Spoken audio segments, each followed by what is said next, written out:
Boa noite a todos vocês, queridos alunos, professores e convidados. Olha, hoje nós temos muita coisa para celebrar. Celebramos hoje o Dia do Teólogo, e que honra é poder fazer parte desse momento tão especial que nós estamos vivendo, tendo a consciência de que estamos no caminho certo, em busca de saberes, de conhecer muito mais aquilo que nós temos e podemos fazer para transformar as vidas, né? Parabéns a todos os nossos alunos, a todos os nossos professores e professoras da Faculdade Batista, que abraçaram a teologia como algo especial em suas vidas. Gratidão a todos os meus colegas da teologia. E hoje nós temos um momento de celebração muito importante. É ele quem vem para falar conosco uma temática muito importante. Para quê e para quem é a teologia? Então, nós vamos conhecer algo extraordinário, muita coisa, muitas ideias, de uma pessoa extraordinária, um amigo querido e leal da teologia há muitos anos, nosso professor Joás Menezes da Silva, professor, mestre em teologia pela ESTE, que é a Escola Superior de Teologia, lá no Rio Grande do Sul. Também tive o privilégio de participar desse mesmo espaço de saber. Então, esse professor querido nosso, é professor da faculdade há alguns anos, é pastor batista, músico, não é? Mas é especialmente um estudioso, um pesquisador. Ele é nosso professor da área de Novo Testamento, hermenêutica, e algumas áreas específicas da teologia. Eu tenho muita honra e muito prazer de trazê-lo para fazer essa homenagem linda ao curso de teologia e especialmente a todos os teólogos do Brasil e do mundo. Com você, Joás Menezes, meu querido, seja muito bem-vindo a esse espaço de saber. Obrigada, meu querido. Boa noite, professora Suzy. Boa noite a todos e todas que nos acompanham nesse tempo, no nosso canal da Faculdade Batista Brasileira. E a gente já começou a noite com um bônus, né? A Pro Suzy adicionou um Silva, que é muito honroso, eu não tenho. É Joás de Souza Menezes, mas fica aí para o registro. Desculpa, Joás. Todo brasileiro é um Silva, de certa forma.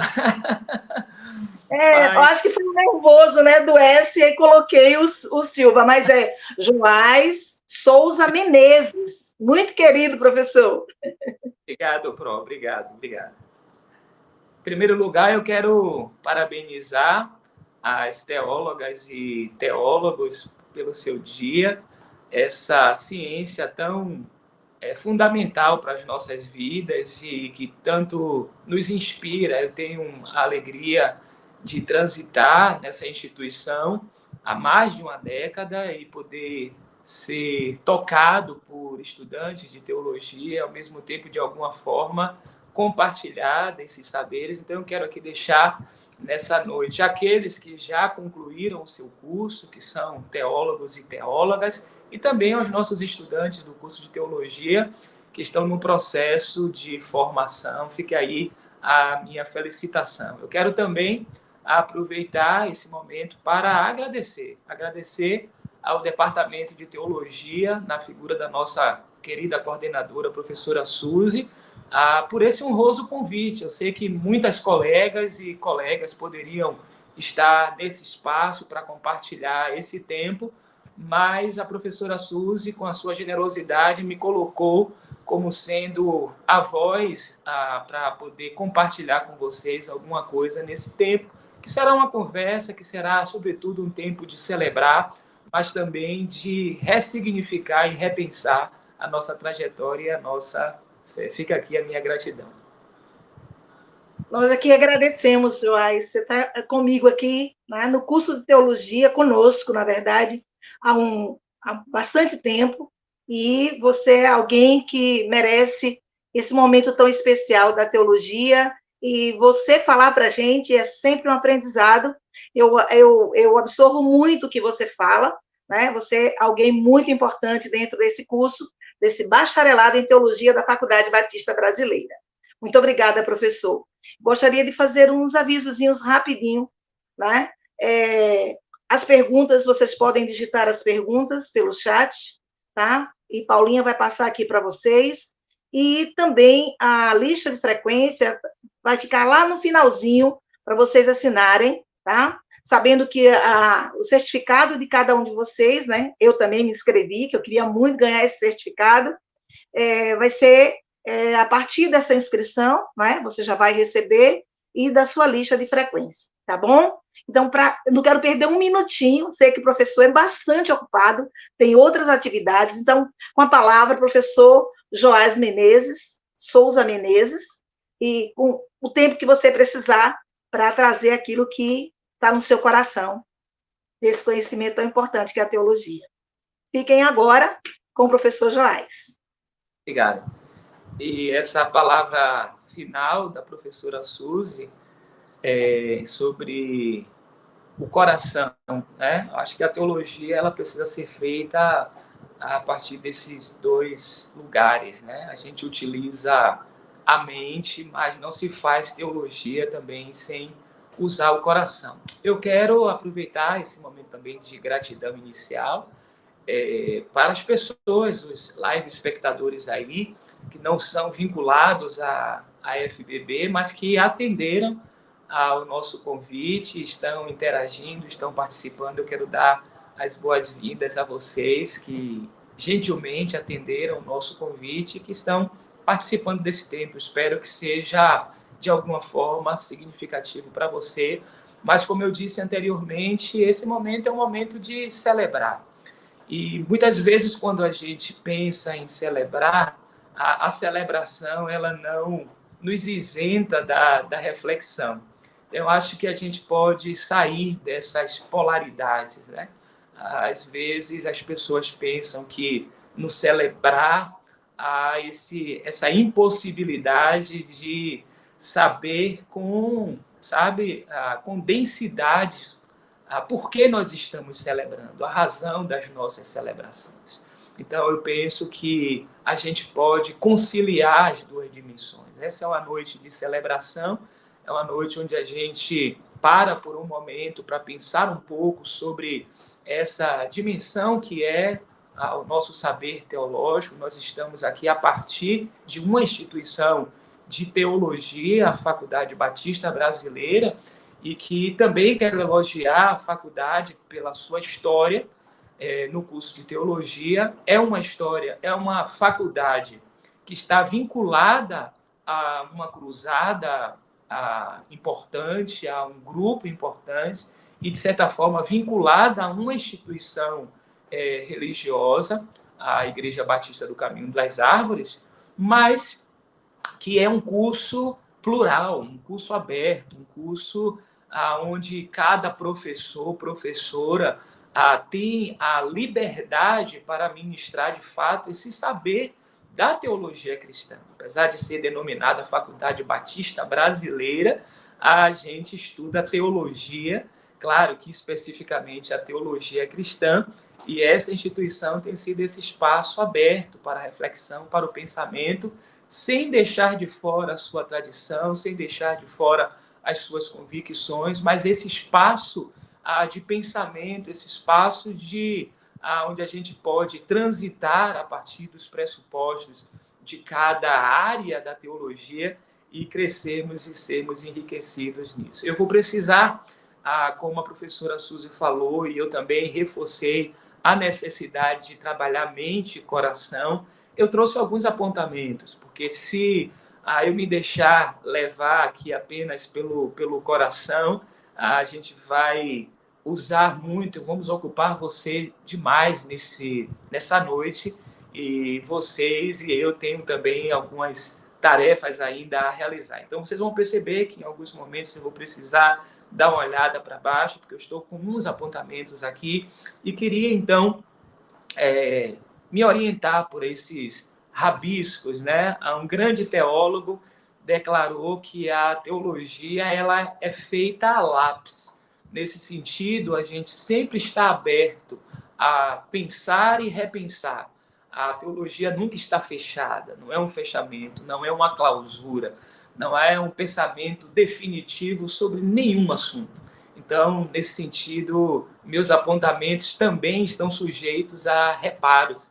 Por isso, eu me antecipo dizendo que é uma conversa onde o coração está disponível também nessa conversa, mas convidando vocês a gente caminhar juntos nessa temática. Quando eu sugerir neste dia pensarmos o tema quem precisa de teologia, esse tema surgiu a partir de alguns livros que li com esse mesmo título. Eu já pude ler alguns livros em português com esse título, Quem Precisa de Teologia? E é bem interessante a gente considerar isso, porque esses livros que li, eles caminham por perspectivas muito diferentes. De um lado, um desses livros propõe que, de fato, a teologia ela tem uma importância, ela tem o seu lugar e ela é resultado dessa experiência de fé, dessa experiência de Deus. Então, nesse sentido, a teologia, em um dos livros, é valorizada por ser esse saber desenvolvido a partir da e sobre a experiência de Deus. Do outro lado, para citar pelo menos uma outra perspectiva, eu encontrei na leitura, e confesso a vocês que não concluí a leitura desse livro, em um determinado momento, o seu autor ele faz uma afirmação contundente de que não precisamos de teologia. E não precisamos de teologia porque nós temos a Bíblia. E se temos a Bíblia, a gente não precisa de mais nada.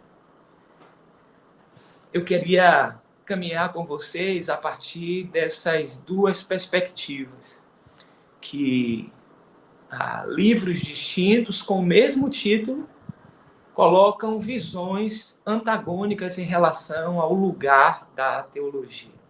Talvez eu pudesse, de início, garantir a vocês que essa pergunta, como um teólogo, ela poderia ser respondida sem risco de errar, pelo menos em relação a um aspecto, de que a gente pode afirmar que Deus não precisa de teologia.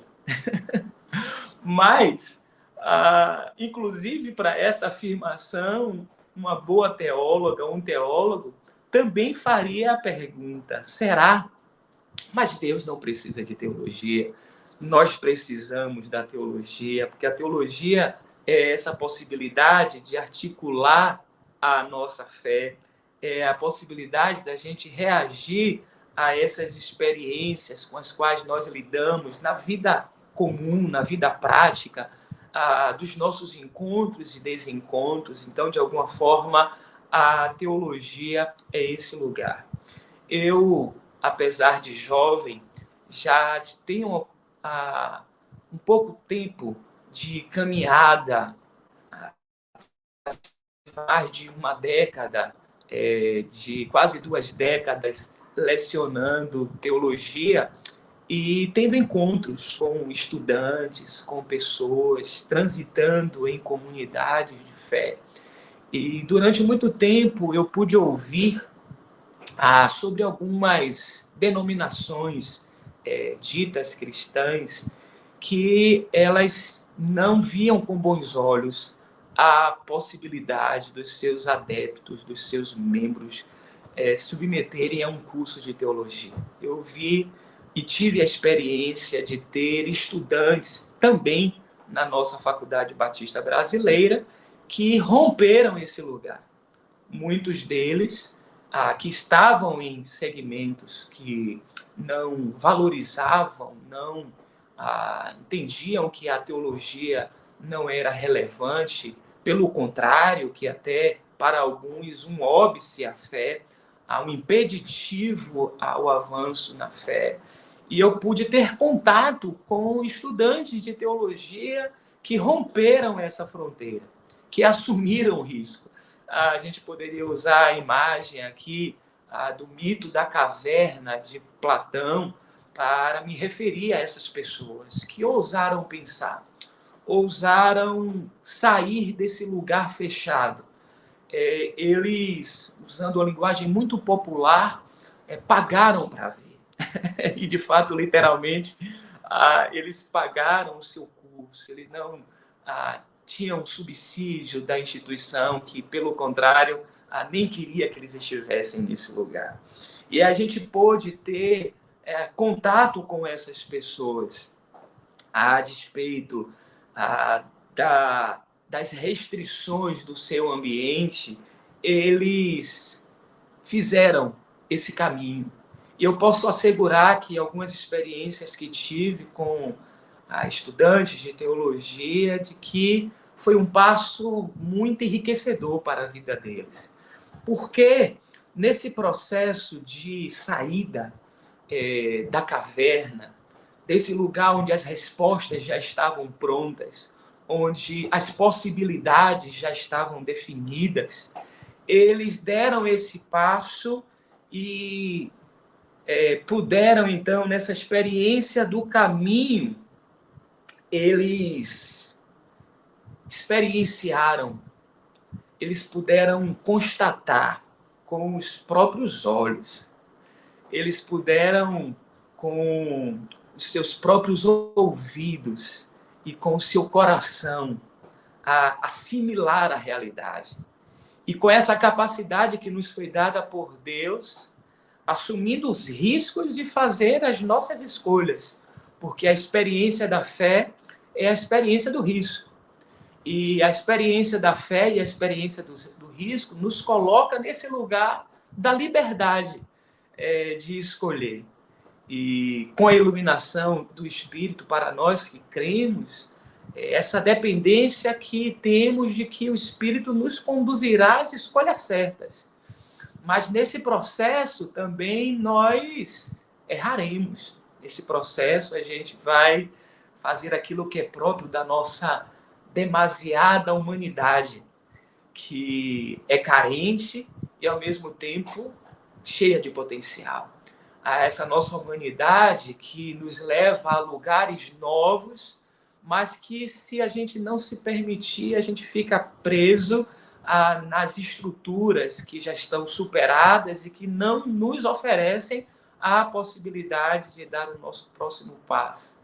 E eu tenho um grande apreço por uma das dimensões da teologia, que é essa da crítica. A possibilidade que, com o saber teológico, eu posso criticar.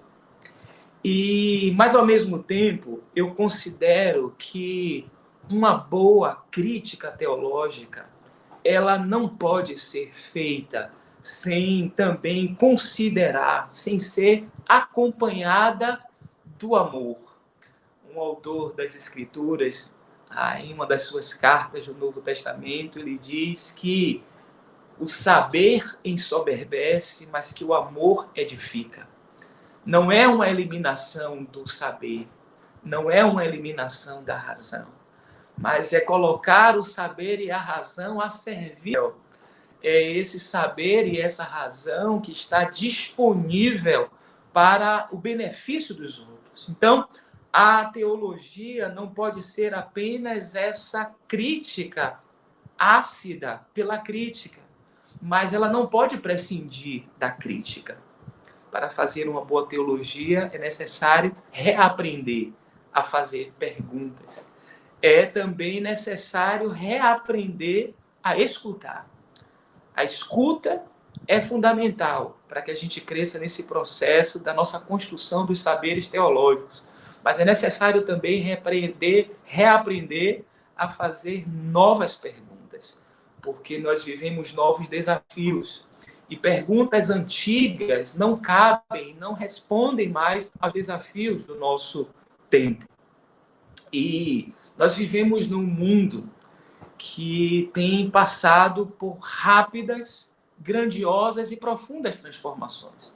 as transformações do nosso tempo, elas estão numa velocidade muito grande.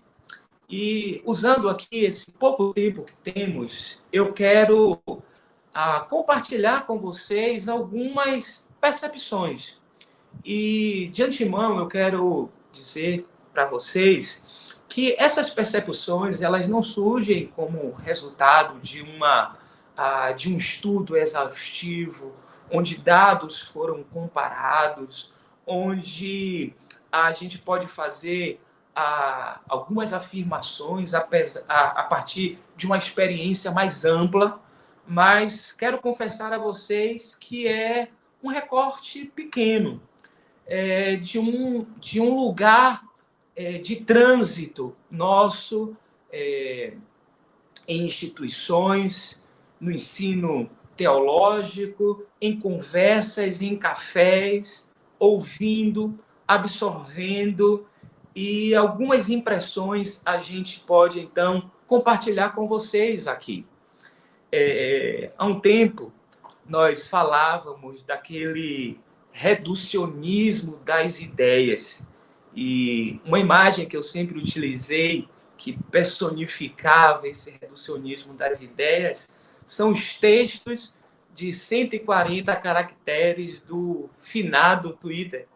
E ali a gente tinha, e ainda tem com um outro nome, mas no Twitter especificamente, nos seus 140 caracteres, os textos reduzidos para pessoas que não dispõem de tempo para leituras mais profundas. E eu não quero aqui falar da habilidade, da capacidade que alguns têm de fazer boas sínteses, de tratar de questões profundas em pouco tempo.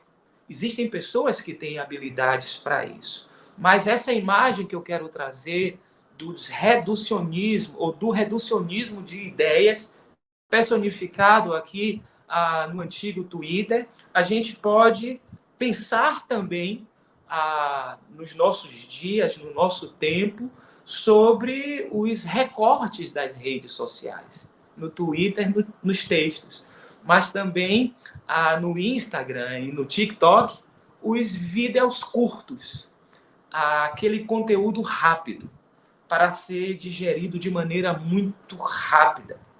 E é interessante que, eu não sei se essa é a sua experiência, mas eu tenho observado que nesse lugar dessa mídia social, nós temos encontrado muitos que divulgam uma teologia contra a teologia.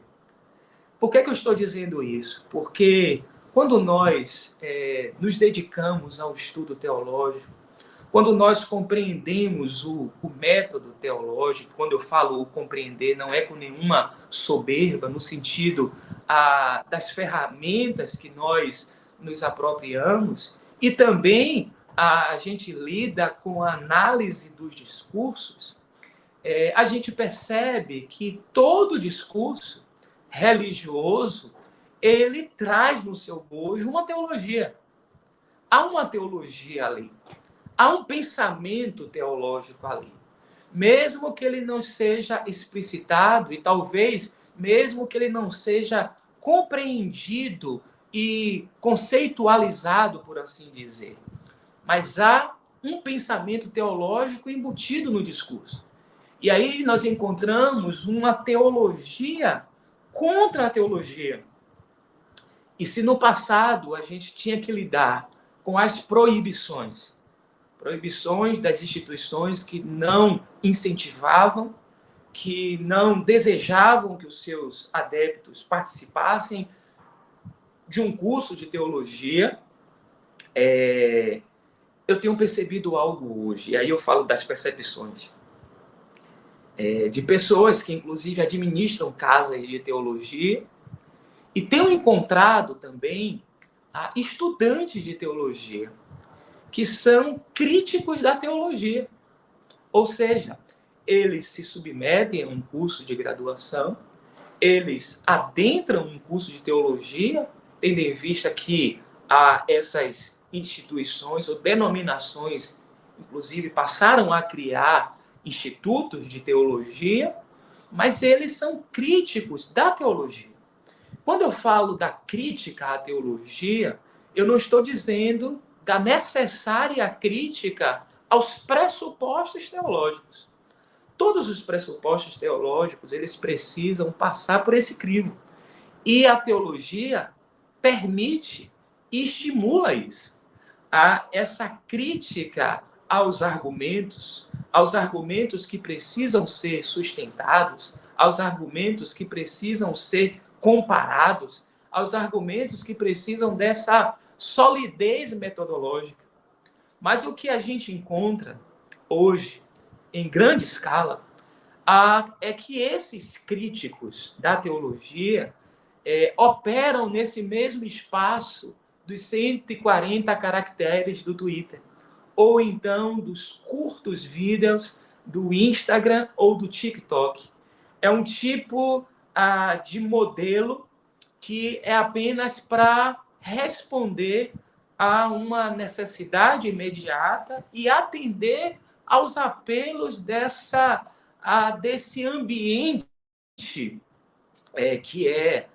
que são as redes sociais, que vive dos temas que geram engajamento.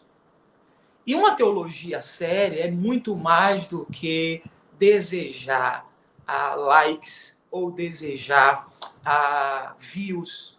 A teologia séria, ela se propõe a ser esse caminho onde as pessoas, de fato, a partir das suas experiências de fé, podem ressignificar o seu caminho e podem também se colocar no mundo de maneira que as suas experiências, elas são, de certa forma, compartilhadas, mas também elas podem ser, de alguma forma, traduzidas em conceitos e que podem ajudar outras pessoas. Então, a gente tem vivido uma realidade nesse mundo em contínua transformação, onde as ideias, eu não sei se eu poderia chamar de ideias, elas são como os nossos stories. A duração é pequena. E quem está falando com vocês é alguém que, inclusive, e aí aproveitando o espaço até para fazer uma divulgação, que milita nesse lugar. Nós temos um canal de teologia no YouTube chamado Teologia Hoje. Eu sou uma pessoa que consome também, que utiliza essa ferramenta. É uma ferramenta muito rica do nosso tempo. Mas as ideias que estão presentes como um story, que tem uma duração curta, que gera um engajamento momentâneo, mas que não produz uma densidade, que não convida o indivíduo às perguntas mais profundas da sua existência, porque é um engajamento sem aprofundamento. São críticas sem ideias. Há necessidade de desfazer de algo sem colocar o novo no lugar. Há uma crítica a pensamentos e a pessoas sem colocar um caminho novo, sem propor uma direção nova. E eu penso que, diferentemente de estudar e ser consumidores e consumidoras de teologia, ou o que é pior, consumidores e consumidoras apenas de recortes que se colocam como pensamento teológico, a gente precisa de algo que nos convide a ser, que nos leve para uma outra dimensão. Não, quando eu falo de outra dimensão, não é um lugar fora dessa realidade nossa, do chão que nós pisamos, mas é nesse mesmo chão que pisamos uma nova perspectiva, uma nova direção. Hoje, usando a minha rede social, eu citei uma frase de um querido professor que eu tive a oportunidade de beber do seu saber, do seu conhecimento, o professor Dr. Enio Miller, que era professor na Escola Superior de Teologia, com o qual eu tive uma relação muito significativa, muito intensa, e ele teria sido meu orientador no mestrado, mas uma situação familiar o impediu disso. Mas o Enio Miller, ele tem uma das definições de teologia que, para mim, é muito cara. Ele diz que a teologia é a interpretação da realidade, à luz da esperança. A teologia é a interpretação da realidade à luz da esperança. E é interessante fazer esse destaque, porque eu ouvi dos seus próprios lábios em uma das aulas, é que ele tem essa mesma definição para um outro campo no qual ele transita, que é a filosofia, e faz isso muito bem também. Ele diz que tem a mesma definição para a filosofia enquanto interpretação da realidade à luz da esperança. E esse tipo de intuição faz com que a gente, de fato, possa dar um passo adiante para essa pergunta que a gente coloca sobre quem precisa de teologia. Quem precisa de teologia? E aí, ao pensar sobre essa pergunta, que é a provocação que a gente faz nesse nosso encontro, eu sou atraído por um pensador, um teólogo já aposentado, alemão, que, se não a última, mas uma das suas últimas palestras como um professor, um profissional da teologia, foi aqui no Brasil, a um teólogo alemão, Jürgen Moltmann, ou Multmann, como alguns gostam de dizer. E Moltmann, ao invés de colocar essa pergunta, que de certa forma é identificada até com esse modelo utilitarista e descartável do nosso tempo, né? Sobre quem precisa ou não, porque eu preciso daquilo que me será útil. E o Moltmann, ele prefere colocar um outro acento. E eu queria compartilhar um pouco com vocês sobre isso, porque o Moltmann, ele propõe, ao invés de quem precisa de teologia, é onde há teologia. A pergunta de Moltmann vai para uma outra direção. Ela sai desse lugar da utilidade de que alguém precisa e de que outros não precisam, para essa afirmação e esse reconhecimento de onde há a teologia. E ele, então, propõe alguns caminhos. Eu quero compartilhar com vocês aqui. Em primeiro lugar, ele fala dessa teologia na pessoa. Ao refletir sobre o locus teológico, ou seja, do lugar teológico, onde há teologia, ele entende que, em primeiro lugar, há teologia na pessoa.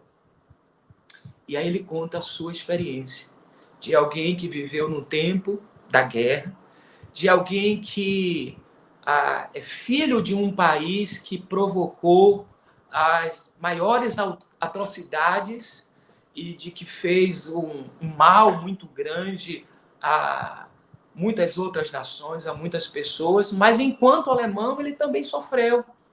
Ele também sofreu na pele por não lidar bem com essa situação e de como o seu país, de fato, usou o seu poder, usou a sua força para destruir os outros. Em 1943, o Moltmann, ele serviu na aeronáutica alemã e ele pôde ver na experiência de morte, na experiência de dor, na experiência da perda de amigos, da violência sofrida e da violência também praticada. Ele, então, coloca esse nascimento da teologia no indivíduo. E esse nascimento da teologia no indivíduo se dá a partir das suas experiências de vida e de morte. E nessas experiências de vida e de morte no indivíduo, ele busca, então, respostas teológicas da fé. E ao buscar respostas teológicas da fé, Moltmann dizia que o indivíduo, então, assume a responsabilidade pela própria experiência. ele assume a responsabilidade pela sua própria existência. E ele diz que a sua experiência de fé e esse reconhecimento dessa teologia que está no indivíduo, que habita no indivíduo, a teologia na própria pessoa, ela nasce dessa busca desesperada por Deus. Essa busca desesperada por algo que nos ajude nesse caos. A busca desesperada por aquilo que dê sentido à nossa existência. O tempo onde a Multiman pôde habitar era o da queda de determinados e de muitos valores.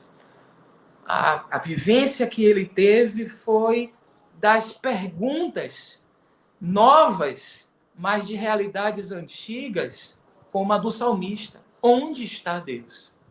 A semelhança do que os salmistas nos seus tempos e nas suas dores perguntaram, Bultmann no seu tempo também fez essas perguntas em meio à guerra, em meio às dores, em meio às perdas. Ele pôde perguntar: onde estás, Deus? Onde estás, Deus? E aí a teologia nasce a partir desse lugar da experiência de homens e mulheres na sua sede por algo mais, na sua busca por sentido, em meio ao caos, em meio ao desalento, em meio ao desencanto. As respostas que a modernidade oferecia, elas não, de fato, elas não atenderam às necessidades mais profundas do indivíduo. E Moltmann viveu nesse tempo, não apenas como alguém que imprimiu a violência, mas que também foi alvo da violência, porque ele foi prisioneiro dos britânicos na guerra. E ele pôde, então, em meio a essas questões, ele percebeu a sua necessidade de algo que pudesse dar consistência à sua vida. E ele encontra na ideia que é própria da tradição cristã desse Cristo que é essa fonte de esperança viva nos lugares inusitados e nas situações que são as mais inusitadas. Então, o primeiro lugar onde há a teologia, e não apenas quem precisa, a teologia no próprio indivíduo, nessas perguntas que a gente faz, desse ser que não está satisfeito, desse ser que precisa de sentido, onde as respostas prontas elas não dão conta, onde os discursos antigos não nos sustentam nos enfrentamentos do real. Podem ser frases belíssimas, frases de efeito, mas que não nos mantêm em pé em meio aos embaraços da existência. Mas aí, o Moltmann ele fala também desse segundo lugar onde há teologia. Há teologia na comunidade. E, a partir da sua experiência pessoal, ele também rompe uma fronteira da expectativa que seus pais tinham de que ele se dedicasse a determinadas áreas do saber, que talvez fossem mais vantajosas economicamente, que talvez o projetasse socialmente melhor, mas ele então vai para esse caminho de um trânsito numa comunidade de fé, onde ele pode, então, experimentar não apenas a teologia acadêmica, mas a teologia que nasce a partir do povo. É por isso que a afirmação do livro que citei inicialmente, de que não precisamos de teologia porque temos a Bíblia, e esse tipo de afirmação não leva em consideração de que esses textos das Escrituras nascem como experiência da fé de um povo que interpreta a realidade e que dá nome a isso que eles interpretaram. Nasce dessa experiência de Deus que um povo faz, que pessoas fazem. E essa experiência de Deus não fica apenas neles. Eles precisam compartilhar essas experiências de Deus. Eles precisam levar aos outros essa experiência de Deus. Então, a teologia é algo que nasce no meio do povo, no meio das pessoas. A teologia é algo que brota das comunidades de fé. E ele, então, nessa vivência comunitária, da luta das pessoas, que era a luta das pessoas com as quais ele lidou, mas que são também as nossas lutas do nosso povo de hoje, no século XXI, gente sofrida, gente que trabalha pelo seu sustento diário, gente que tem as suas perdas, os seus enfrentamentos. E ele, então, e nós desenvolvemos, né? Temos a oportunidade de desenvolver essa nossa teologia pessoal, que não é apenas nossa, mas que é compartilhada a partir desse nosso encontro com pessoas. O Moltmann, ele conta uma história de que ele elaborava o seu sermão para o domingo na segunda-feira. Olha que disciplina. E ele elaborava na segunda-feira o seu sermão e ia para a vida, para o campo do trabalho, para estar com pessoas, para estar com amigos. E aí ele testava aquilo que eram as suas intuições a partir desse diálogo com as pessoas, para ver se, de fato, tudo aquilo que ele tinha concebido, tudo aquilo que ele tinha refletido de maneira muito consistente, muito séria e muito honesta, tinha conexão com a vida das pessoas. A vida prática, ela não elimina o saber teórico. O saber teórico e vida prática, a gente vive num tensionamento como se fossem coisas que não se articulassem para um bem comum, ou isto ou aquilo, ou fé ou razão, ou teoria ou prática, mas perceber que há um interlaçamento entre essas dimensões, onde essa prática ela precisa ser iluminada por uma boa teoria. E era assim que ele fazia. Ele elaborava o seu pensamento, mas não abria mão de estar com as pessoas, para saber se no domingo valeria a pena falar aquelas coisas todas, e o que é que poderia ser reformulado, e o que é que se sustentava nas suas intuições e reflexões. E a gente percebe a teologia em todos os lugares. Na prédica das pessoas, nas prédicas nos nossos púlpitos, nas orações das pessoas, nas canções que são entoadas nos ajuntamentos culticos. Está presente ali uma teologia. E mais à frente, para a conclusão da nossa reflexão, eu não deixarei de falar também sobre esse papel do teólogo. Mas Moltmann, ele também falava, em terceiro lugar, sobre onde há teologia, essa teologia para a igreja. Ou seja, ao mesmo tempo que a teologia que brota da comunidade, ela é uma elaboração, ela é uma formulação teórica que volta para a comunidade. Ela se alimenta da comunidade e ela volta para a comunidade.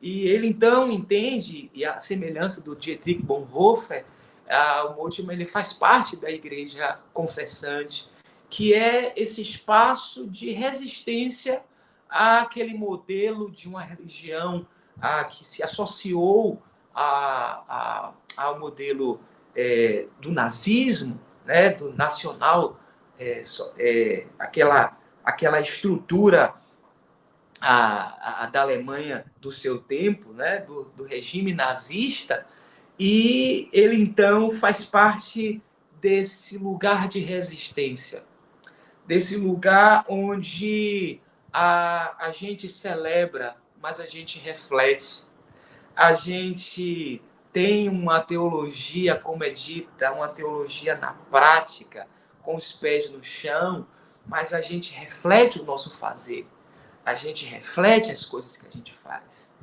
E ele estava inserido nessa realidade, e eu penso que essa formulação, ela é necessária para nós hoje, de pensarmos que a partir das nossas perguntas individuais sobre o sentido da existência, a pergunta sobre o mal no mundo e que nos leva para um outro lugar que é onde outras pessoas articulam e têm os mesmos sentimentos e as mesmas buscas, que é a comunidade, e aí uma teologia que é alimentada na comunidade e que passa por um processo de reflexão e que volta para a igreja.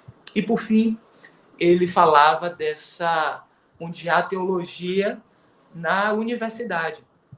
E aí, de certa forma, é esse nosso lugar. Nós estamos aqui refletindo num canal de uma instituição, uma faculdade, que tem diversos cursos e tem também o curso de teologia, que é o mais tradicional dessa instituição.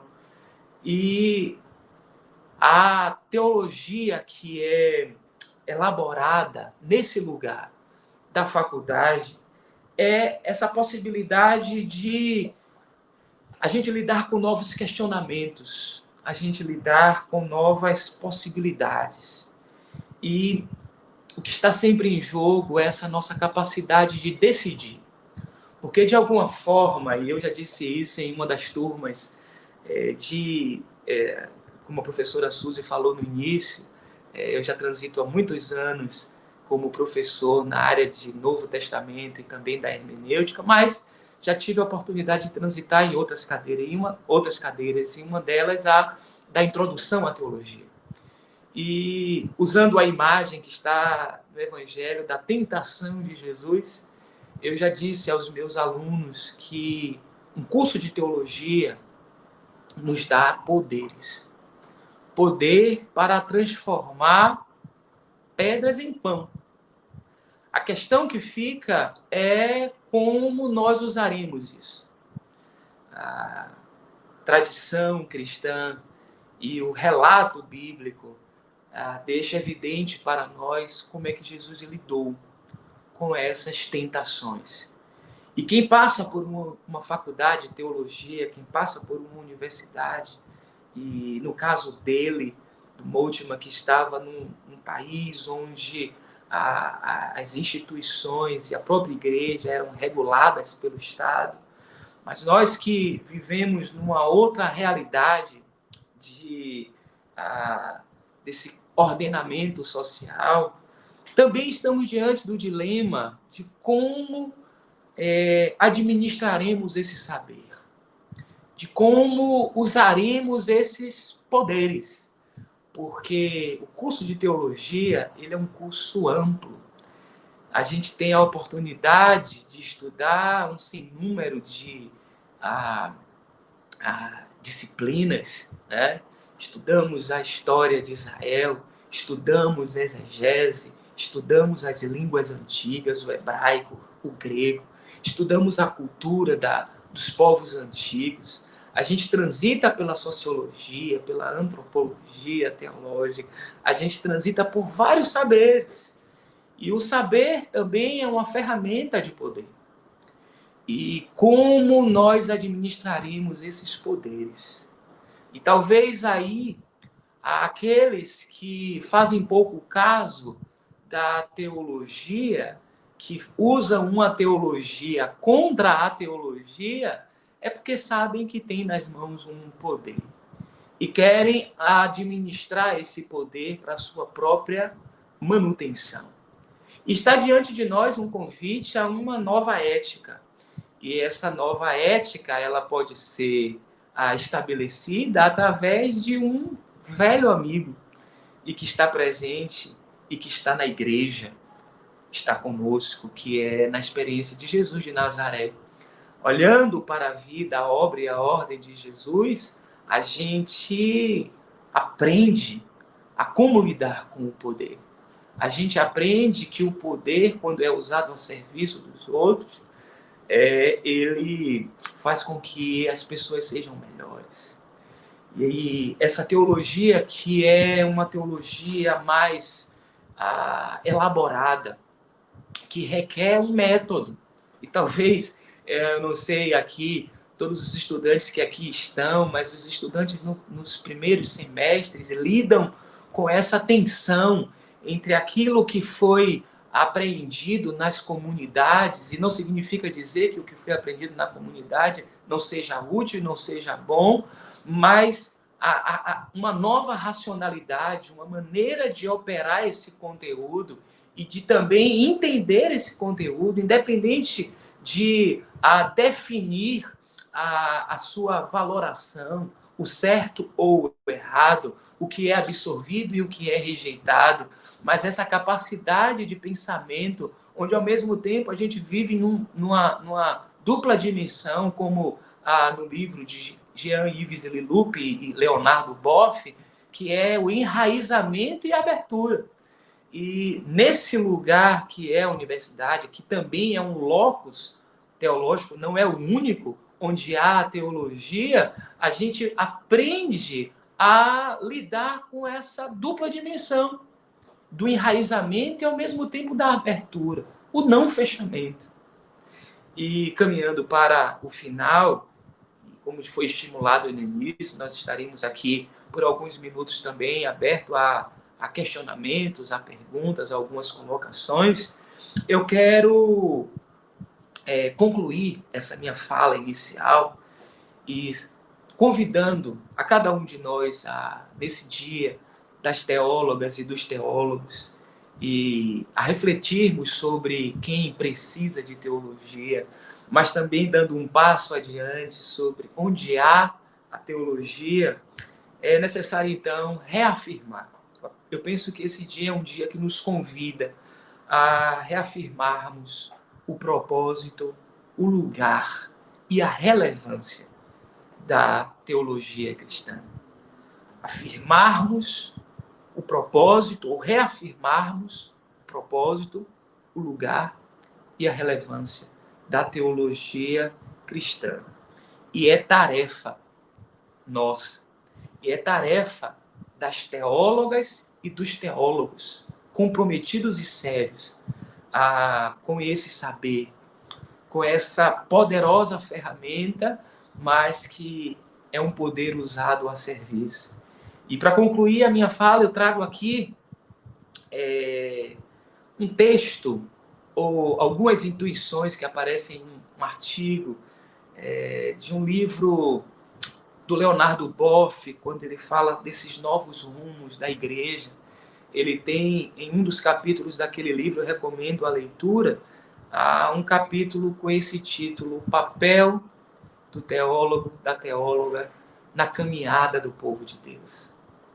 O teólogo e a teóloga estão a caminho, e eles têm um papel, e esse papel é servir às comunidades e às pessoas, e esse serviço ele se dá no caminho. E Boff ele traz algumas afirmações, e eu queria com elas concluir essa primeira parte da nossa conversa. E Boff, falando desse papel da teóloga e do teólogo na caminhada do povo de Deus, ele diz que o teólogo é um conscientizador. O teólogo é um explicitador das implicações teóricas e práticas da fé da comunidade eclesial. Ele é um conscientizador. Ele também é um explicitador das implicações teóricas e práticas, e não teóricas ou práticas, da comunidade eclesial.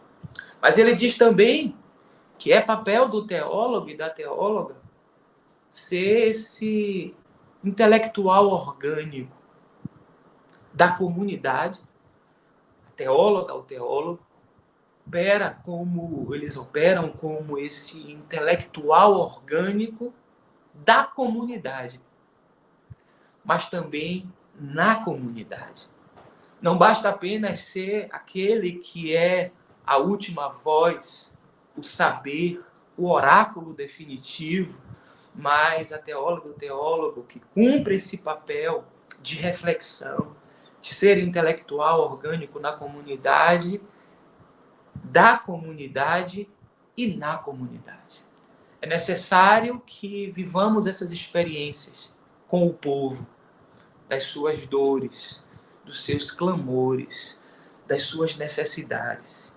E aí, então, quando ele coloca esse papel do teólogo como intelectual orgânico, ele divide em algumas classes.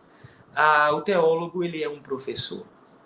Não há como prescindir desse papel do teólogo, que pode e deve atuar como esse positivo interventor, no sentido de promoção das mudanças necessárias. Então, ele é o professor enquanto aquele que articula, que faz com que as pessoas coloquem para fora o que há de melhor nelas.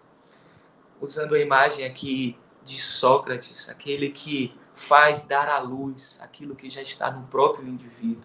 O teólogo é um professor, a teóloga é uma professora. Mas também, além de ter professor, ele é um assessor, ele é uma assessora. E o assessor estar ao lado. Eu conversava com uma pessoa ontem sobre algumas questões da fé, e em um determinado momento eu precisei apelar para esse recurso das línguas originais para pensarmos em um texto, mas a utilização desse recurso não é para se colocar como a última voz, mas vamos pensar aqui um pouco. Esse texto traz essas percepções.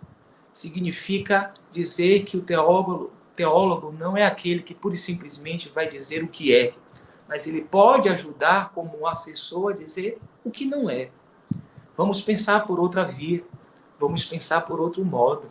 Existem outras possibilidades de dizer isso. Não nos fechemos. Então, o teólogo e a teóloga atuam como professores e professoras, mas atuam também como assessores. Não apenas para dizer o que é, como palavra final, mas também para ajudar, dizendo o que não é. Não pode ser por aqui. O teólogo, ele é um explicitador. E aqui é um dos dilemas do nosso tempo também, a confusão entre o que é simples e o que é simplista. Tem um teólogo inglês que eu gosto bastante, ele tem uma produção no nosso tempo, e ele tem um livro que ele utiliza, emprestado de um livro do C.S. Lewis, a ideia de... C.S. Lewis, ele tem um livro sobre cristianismo puro e simples, e ele tem um livro cujo título é Teologia Pura e Simples. E é necessário, de fato, o teólogo, a teóloga, serem esses agentes explicitadores. E não podemos confundir, todavia, o ser simples com o ser simplista. Em uma das cartas atribuídas a Pedro, ele diz que o nosso irmão Paulo disse coisas difíceis de entender.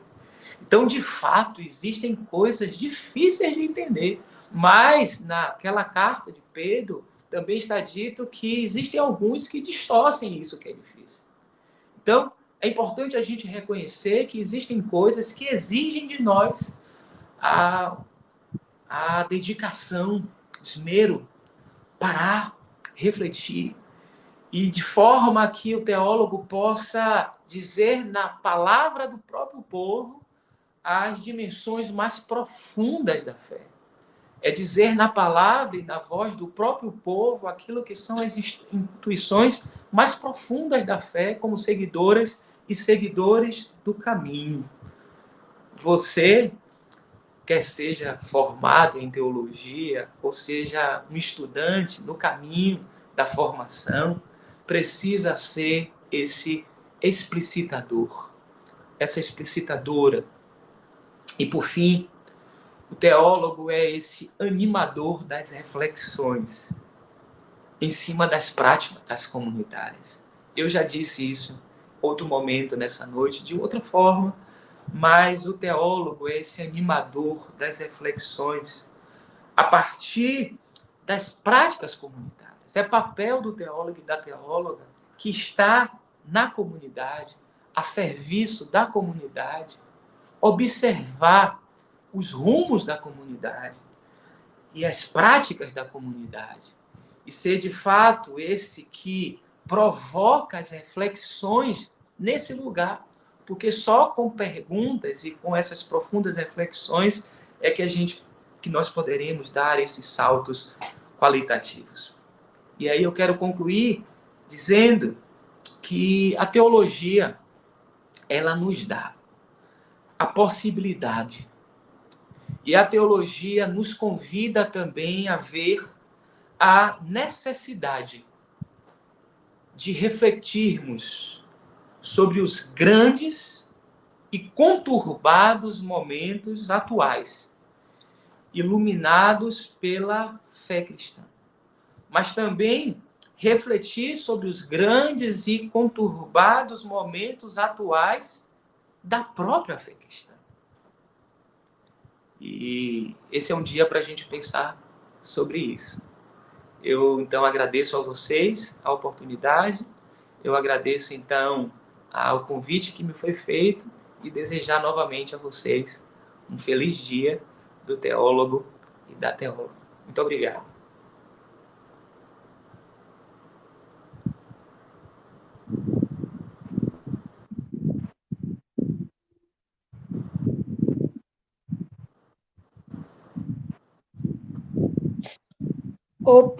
Opa, eu não disse a vocês que nós teríamos, assim, grandes reflexões. Nós vamos abrir agora, professor, para as perguntas dos nossos alunos, né, de nossos convidados. Tem muita gente aqui convidada aí, né, dos nossos alunos, nossos professores. Então, está aberto aí para as perguntas. Uma coisinha, professor, que o senhor falou bem no comecinho, eu fiquei aqui refletindo. Opa, temos uma pergunta aqui da Bárbara Cavalcante. Dá para ler, né, professor? Pronto, Ela fala aí. pergunta do Joás, tenho duas perguntas. Como o Senhor define a fé e qual é a sua importância na teologia? Como a fé se relaciona com a razão na teologia? Muito obrigado, Bárbara, pela sua pergunta. Tem um teólogo católico, o Afonso Murrar, ele escreveu um livro sobre a introdução à teologia e onde ele trata a diferença entre o estudar teologia e o fazer teologia, como duas coisas diferentes. A porta de entrada para o nosso fazer teológico se dá a partir do estudar teologia. É importante a gente se alimentar daqueles pensamentos que nos antecederam. A gente faz parte de uma tradição muito longa na esteira do tempo. A tradição cristã, fazendo aqui o recorte da nossa experiência da tradição cristã, de muitos séculos. E a teologia, então, ela está presente nessa história. Mas como é que nasce a teologia? A teologia, ela nasce na igreja. Ela nasce a partir dessas vinculações comunitárias, das experiências de fé da caminhada de um povo.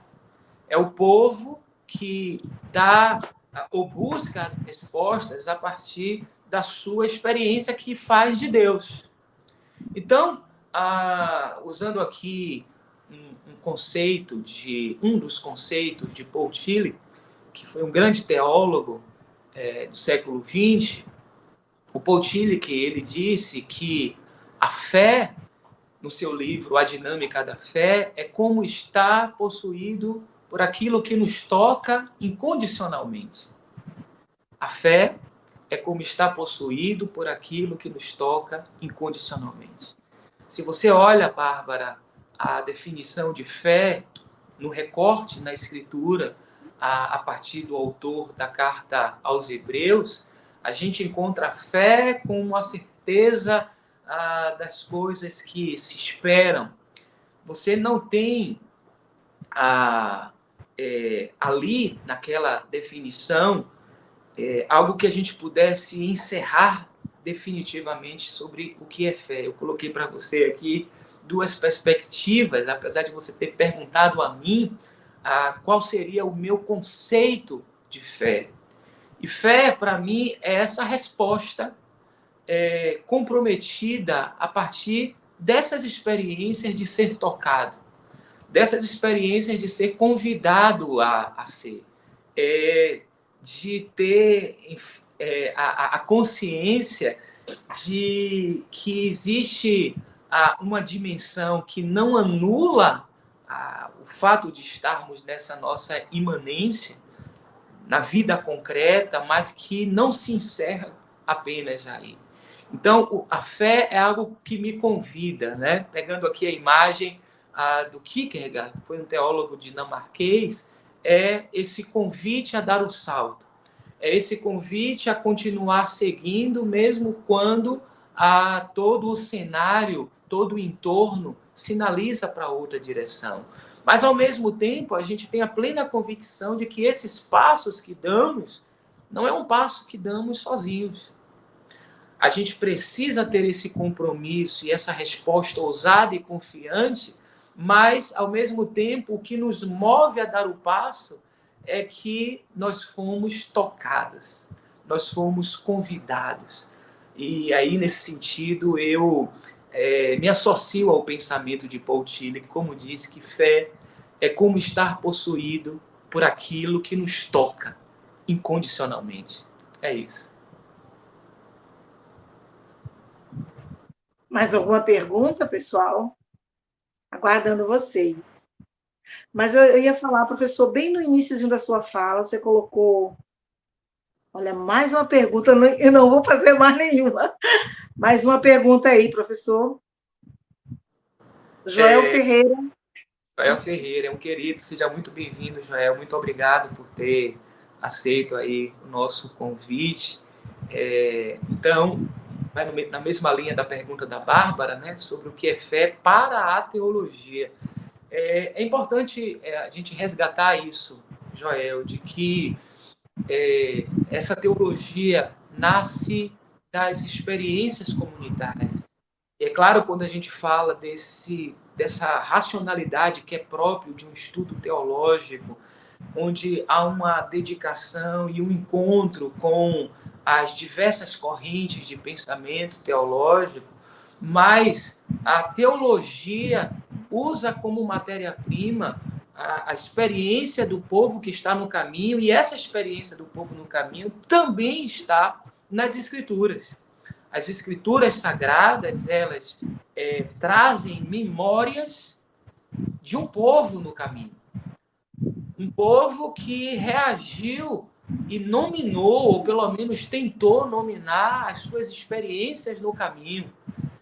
Esse mesmo povo, e a gente vai encontrar isso na inódia dos salmistas, né? Nos salmos do Antigo Testamento, é o mesmo povo que celebra de maneira efusiva: cantarei ao Senhor e te exaltarei, em todo o tempo louvarei ao Senhor, e o seu louvor estará nos meus lábios. É o mesmo povo que diz: Deus, onde estás, que não me ouve?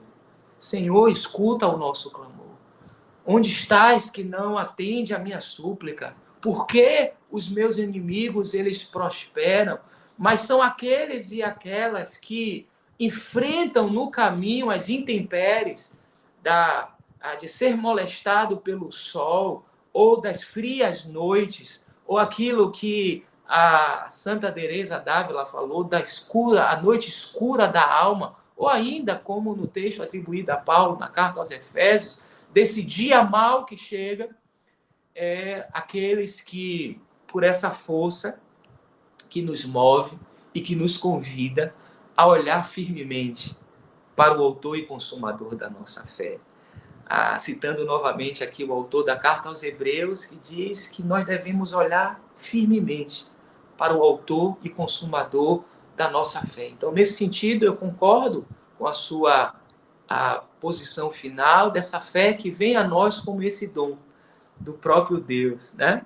Essa fé que Ele mesmo nos dá para nos voltarmos para Ele. Nas suas confissões, Agostinho, em uma das suas orações, talvez a mais conhecida, naquele primeiro capítulo, quando ele fala que é uma louvação, é um tempo de adoração, ele diz que tu nos fizestes para ti, e o nosso coração não descansará enquanto em ti não repousar. Ou seja, é essa sede de Deus que é colocada no nosso coração por Ele mesmo, para que então, quando toda essa realidade de sentido que foi prefigurada na figura de Jesus de Nazaré, que é esse sentido, aquele que nos dá sentido, aquele que ordena o nosso pensamento, a gente devolva em louvor para Ele. Então, é dessa forma que eu intuo essa questão. Obrigado, Joel, pela sua pergunta. Será que tem mais alguma pergunta? Não sei se a gente vai ter tempo. Professor, tem outra aqui. Francisco. É Carigué ou Carigé, desculpa aí, Francisco, se eu não pronunciei corretamente. Francisco pergunta, professor, como o mundo tem enxergado a teologia hoje? Qual a sua importância no momento em um mundo cada vez mais confuso, em meio a tantas narrativas e pensamentos? É isso.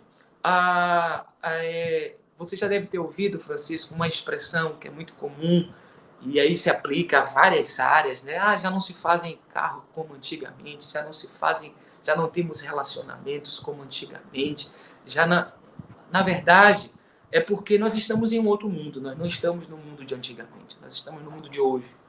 E o mundo de hoje cobra de nós as respostas. As perguntas de ontem foram respondidas. Por exemplo, quando a gente fala da Reforma Protestante, que foi um movimento importantíssimo para a tradição cristã, os reformadores e reformadoras, eles buscaram dar as respostas para as perguntas e as angústias do seu tempo.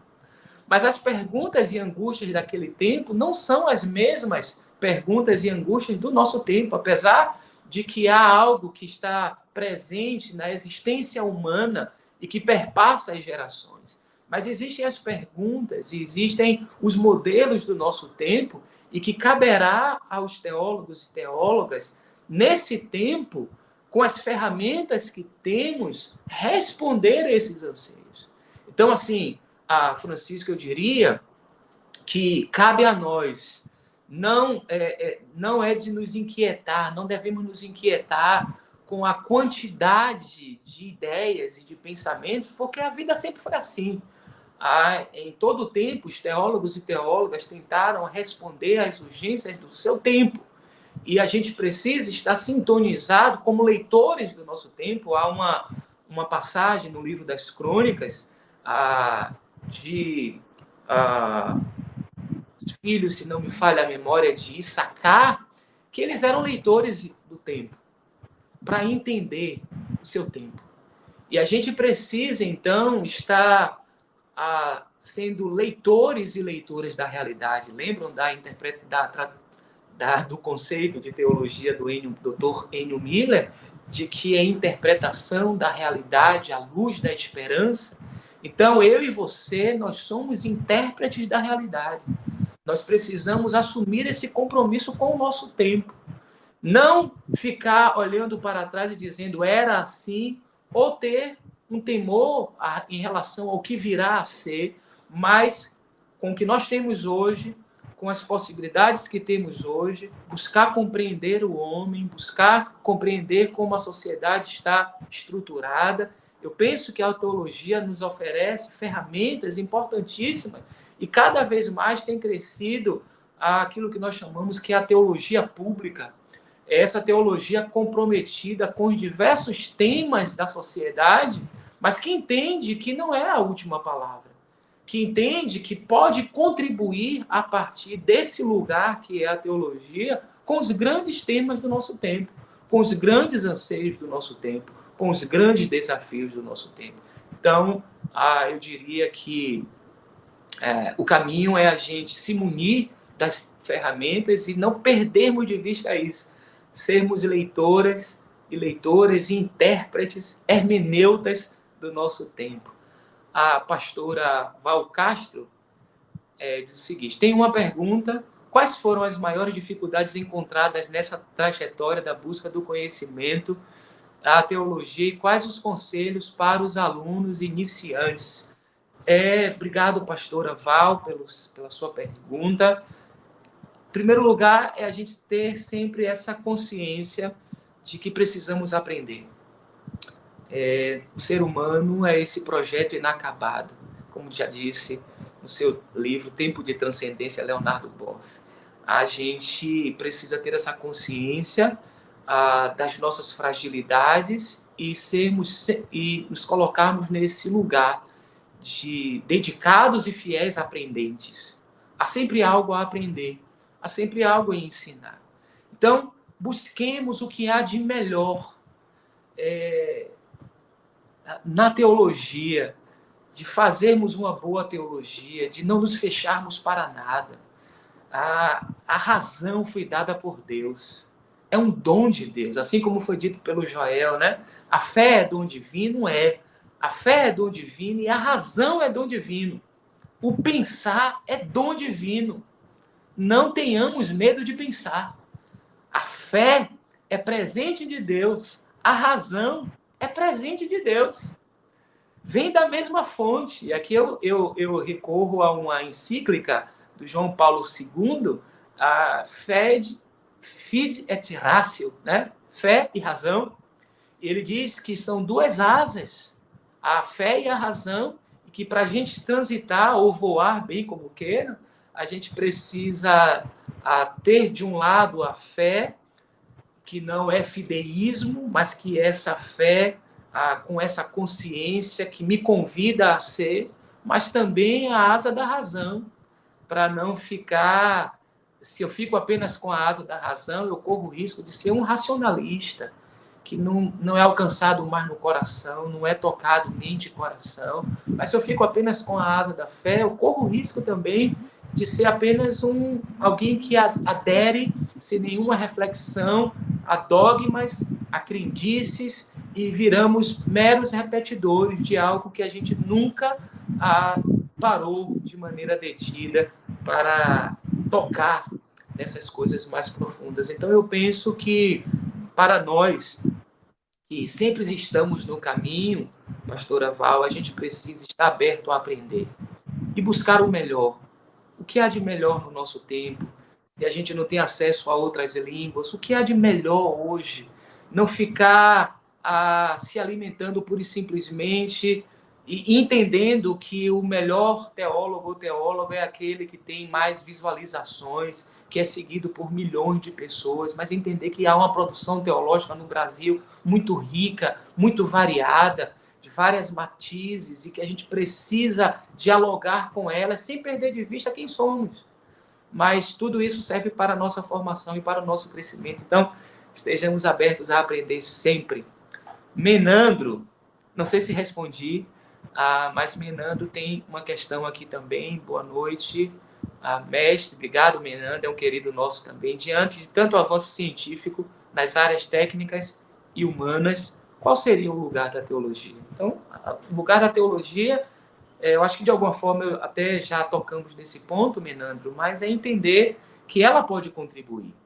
Houve um tempo onde a teologia, por imposição, era colocada como a rainha das ciências, era a última voz, era a voz definitiva, e quem não pensava daquele jeito era colocado em uma condição vexatória. Muitos deles foram mortos, alguns foram enforcados, queimados, ou simplesmente caíram no ostracismo, mas entender nessa configuração que temos no século XXI, das mudanças, esse tempo de impermanência no qual nós estamos inseridos, que a teologia é uma voz. Não é a voz, mas também não é irrelevante por não ser a voz que impõe.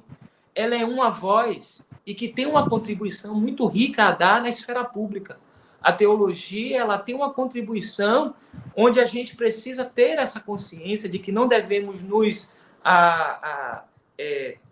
aquela síndrome, né, do patinho feio, né, da teologia como uma coisa menor, mas também, do outro lado, não acharmos que temos a resposta para todos. Mas penso que os teólogos e teólogas são convidados a dar respostas, né? Já que eu citei a carta atribuída a Pedro, tem um texto que é muito rico para nós que caminhamos com a teologia, que cada homem, cada mulher esteja preparado a responder com mansidão e com temor a respeito da esperança que há em vós. A fé dá respostas. A fé nos convida a responder a razão da esperança que há em nós. Então, Menando, eu penso que a teologia, feita com seriedade, com empenho, que não se limita a 140 caracteres do Twitter ou a os vídeos de 30 segundos do TikTok, mas que há essa disposição de aprofundamento, eu penso que a gente tem uma contribuição, primeiro, para as respostas das nossas próprias angústias, mas que também isso pode ser compartilhado nas comunidades de fé e para além das comunidades de fé na esfera pública. Muito obrigado, Menando, pela sua questão. Temos aqui a professora Rosiane. Eu acho que essa Rosiane, porque eu não conheço tantas assim.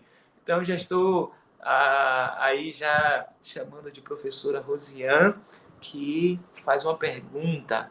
Excelente exposição sobre o relevante papel do teólogo e da teologia. Qual o maior desafio da teologia hoje, diante dos novos desafios contemporâneos? A pergunta da professora Rosiane nos levaria a um seminário, a uma conferência, né, professor Suzy, de vários dias.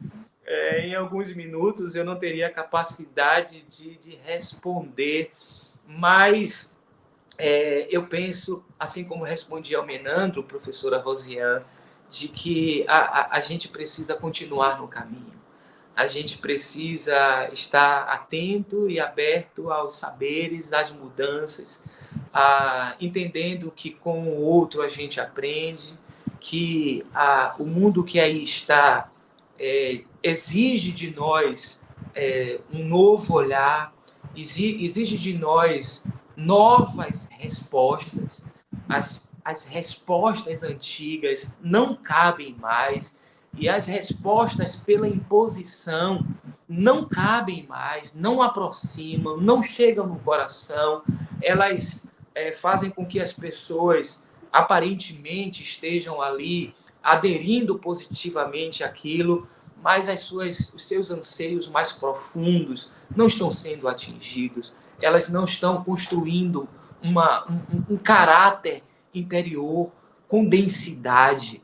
E a densidade desse caráter interior, ele também sugere os medos do caminho, mas esses medos no caminho não podem ser inibidores e impedidores da caminhada, porque nós sabemos que no caminho nós temos aquele que é o Emmanuel, que está conosco no caminho, que não recuemos, que continuemos andando nesse caminho.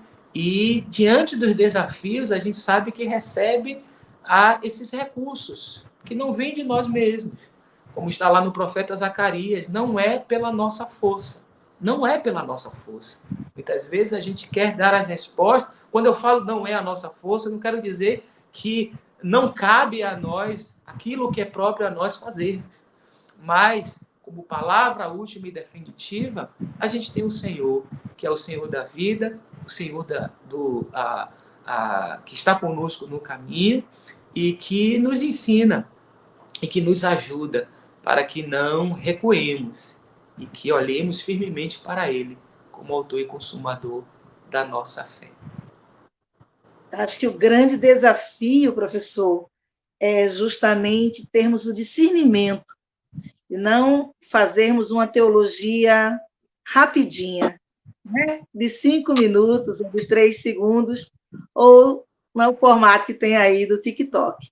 Mas eu quero, sabe, eu acho que esse é o grande desafio, e nós temos capacidade, porque temos o discernimento conosco, né?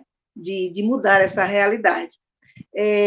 Professor, muito obrigada por sua participação nesse dia tão importante para nós, né? Quando há tanta briga aí, se podemos validar a função feminina dentro da teologia e outras questões que nós estamos vivendo no nosso cotidiano, o senhor vir com uma palavra tão segura, tão tranquila, que preencheu, né? Que encheu talvez a lacuna que existe dentro de cada um de nós, estudantes, eternos estudantes, teólogos e teólogas. Então, gratidão mesmo, muito obrigada por essa palavra que preencheu o nosso ser nessa noite, com toda certeza, e nos motivou a continuar. Eu acho que é uma das coisas que a gente pode sintetizar aqui, né? É o estímulo. Eu posso encontrar esse espaço, esse lugar de teologia, como você bem falou, a teologia está dentro da gente, e tanta coisa linda que você colocou aí, né? Tanta poesia, que me deu vontade de ser melhor ainda dentro do estudo da teologia. Professor, suas considerações finais, eu gostaria que, inclusive nesse momento final, o senhor falasse um pouquinho sobre a Teologia Hoje. É um canal que eu acompanho, gosto muito, tem um cafezinho, a hora do café, e eu fico muito, muito feliz quando você coloca lá no nosso grupo. Se você já tomou o cafezinho hoje, isso é muito importante, a gente está falando sobre teologia de uma forma tão gostosa, prazerosa mesmo, e diária. Novamente, Pro Suzy, nossa coordenadora, com a qual a gente tem a alegria de caminhar já há bastante tempo. Obrigado pela confiança. Novamente, eu reitero aqui a minha gratidão por esse honroso convite para estar nessa noite onde nós celebramos o Dia da Teóloga e do Teólogo, aqui nesse canal da Faculdade Batista Brasileira. E convidar vocês que ainda não conhecem o nosso canal no YouTube, é o Teologia Hoje. A gente tem vários programas, a gente também tem momentos onde a gente traz doutores, doutoras em teologia para conversar, lançamento de livros, e aí tem esses encontros diários, que é o nosso Curta Palavra, tem o nosso podcast de sábado, que é o Café com a Bíblia. A gente vai retornar em 2024, o Estudo Bíblico Online, que acontecia às segundas-feiras. Toda segunda-feira a gente trabalhava vários temas. Então, esse espaço aberto para pensar, para crescermos uns com os outros, para aprendermos uns com os outros. Não é um pensamento fechado, é um pensamento que está em construção e é dialogar. Então, se você ainda não conhece o nosso canal, eu convido você a participar e agradecer a todos vocês que interagiram aqui, queridos estudantes de teologia, queridos amigos e amigas que atenderam ao nosso convite, aqueles que interagiram com perguntas e perguntas que a gente não pôde responder por conta do tempo, ou você que fez a questão e de alguma forma não foi atendido plenamente. É para dizer que não é a nossa intenção fechar o assunto, dar a última palavra, mas o que a gente quis nessa conversa foi suscitar boas reflexões, abrir novos diálogos e, quem sabe, se você quiser nos convidar para tomar um café em outro lugar, não apenas um café no nosso canal, mas nós estamos à disposição, as minhas redes sociais, e eu estou nas redes sociais, no Instagram é o IOASH, mas você pode procurar Joás Menezes, vai me encontrar no Facebook também, estou no finado Twitter, e nessas redes todas você pode me encontrar a partir do meu nome, e aí querendo manter esse canal de diálogo aberto, será muito bom. Então, muito obrigado a você que dispensou o seu tempo, a você que interagiu, a você que participou, e aos nossos queridos estudantes da FBB. Nós estamos tendo a oportunidade de estudar uma área espetacular. Não recuem, deem o seu melhor, se esmerem, estejam abertos, não se fechem para nenhuma ideia, não se fechem para nenhum conteúdo, mas também não esteja aberto totalmente para tudo. Use essa capacidade que foi dada por Deus, essa capacidade de criticar, de dialogar, de ouvir e de falar. E, por certo, a gente vai poder contribuir muito na vida das pessoas, tanto no ambiente das nossas comunidades de fé, mas também influenciando, sendo aquilo que Jesus nos convidou a ser, sal da terra e luz do mundo. Então, eu desejo uma boa noite a vocês e que Deus abençoe. E como eu faço no canal Pro, se você me permitir, eu sempre faço uma oração, que a bênção do Eterno, que enriquece, que não acrescenta dores, esteja sobre a sua vida, sobre a vida dos seus familiares e dos seus amigos. Essa é a oração que eu faço por Cristo Jesus, o nosso Senhor. Amém. Amém. Gratidão a todos e todas. Esse é nosso professor da área de Novo Testamento e também de hermenêutica. Então, você tem acesso aí às redes sociais do professor, mas tem um contato direto com ele, que é da nossa casa. A todos vocês, boa noite. Com essa bênção, um final de semana maravilhoso para todos e todas. Obrigada, Joás. Obrigada a todos. Boa noite. Boa noite.